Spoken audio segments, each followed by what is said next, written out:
like innate personal bond with finding the back of the net really paints a picture, for sure.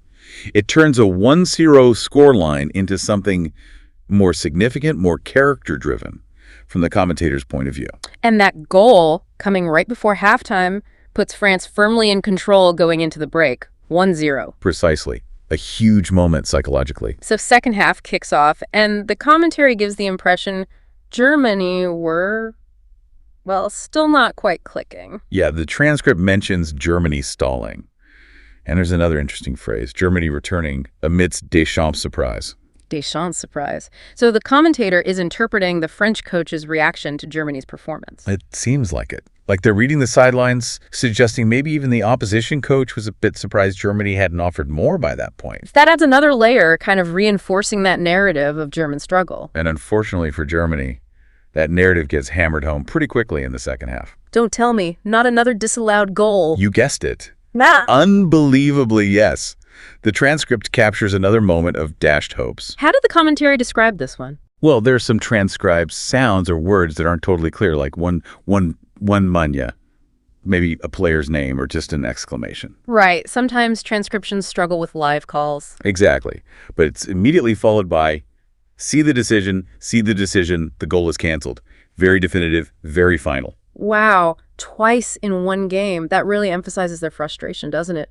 Getting the ball in the net twice, and neither time counts. Yeah, it really builds this strong theme in the commentary.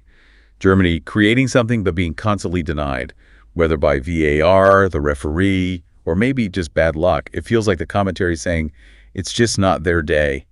A tough narrative for German fans listening, I bet. But okay, despite Germany's woes, the second half wasn't all about disallowed goals. France were still pushing. Oh yeah, definitely. The commentary mentions Thuram hitting the post. A close call. So France could have doubled their lead earlier. For sure. And Elise is mentioned leading a fast attack. So France remained dangerous on the break, looking for that second goal to kill the game off. Amidst all this attacking threat from France, though, the commentary seems to really shine a light on one player in particular for Germany. Ah, yes. The goalkeeper, Marc-Andre ter Stegen.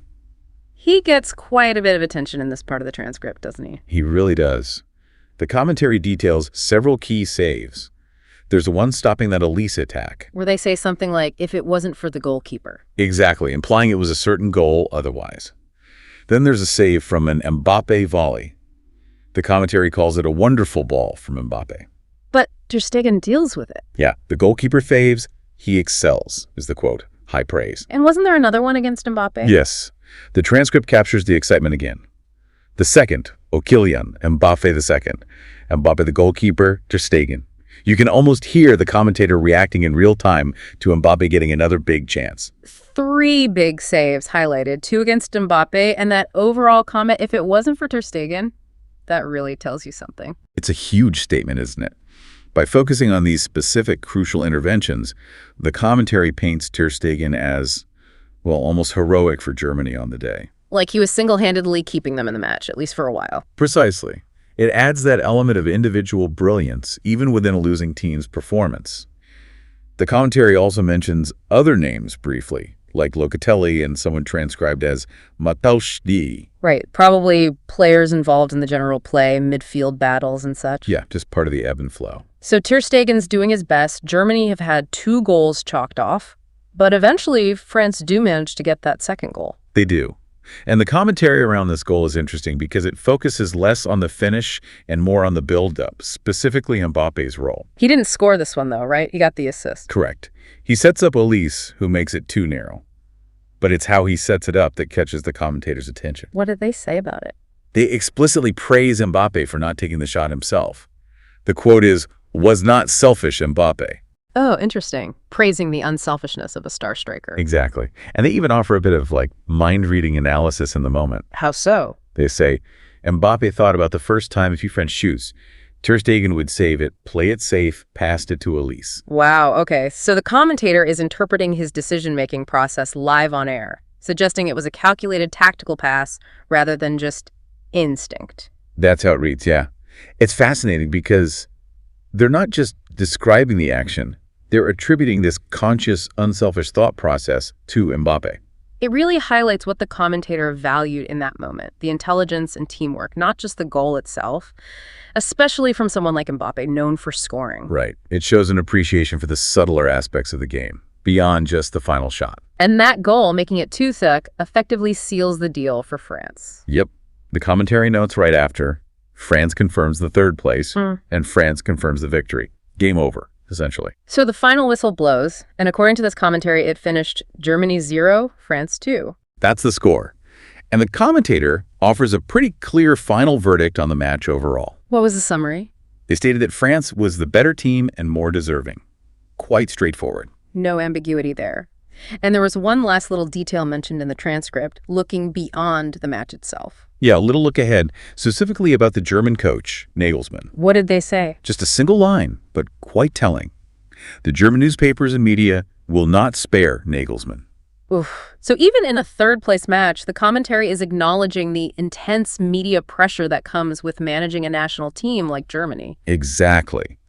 It connects the result of this specific game to that wider context of scrutiny, expectations, and the often harsh world of international football management. It grounds the commentary in that reality. Okay, interesting. So let's just sort of wrap this up. Walking through this specific commentary transcript, you really get a feel for how this particular game was presented. Definitely. You see the focus on the drama of those disallowed German goals, the way Mbappe was framed first as Mr. Goal, then praised for his unselfish assist. And the spotlight on Ter Stegen's saves, painting him as Germany's key figure despite the loss. Right. And then the clear conclusion that France deserved the win, plus that final nod to the external pressures on the German coach. It's a whole narrative built piece by piece. It really is more than just calling the plays. It's telling the story of the match as they saw it. The final score, 2-0. France takes third place. That's the outcome. So here's a thought to leave you with, based on what we've just discussed. This commentary, like many, seemed to really focus on those big individual moments, the disallowed goals, the key saves, Mbappe's brilliance or unselfishness. What does that emphasis tell us about how football narratives are often constructed?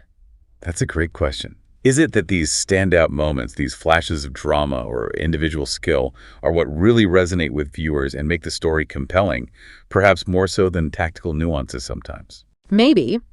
Or thinking about that last comment regarding Nagelsmann in the media. Even for a third-place playoff, the pressure is immense. What does that brief mention suggest about the weight of expectations surrounding national teams, where even securing third place might not be enough to avoid criticism back home? Something to ponder. Definitely something to think about. The story is told on the pitch, and the story is told about it afterwards. Absolutely. Well, thanks for joining us on this deep dive into a slice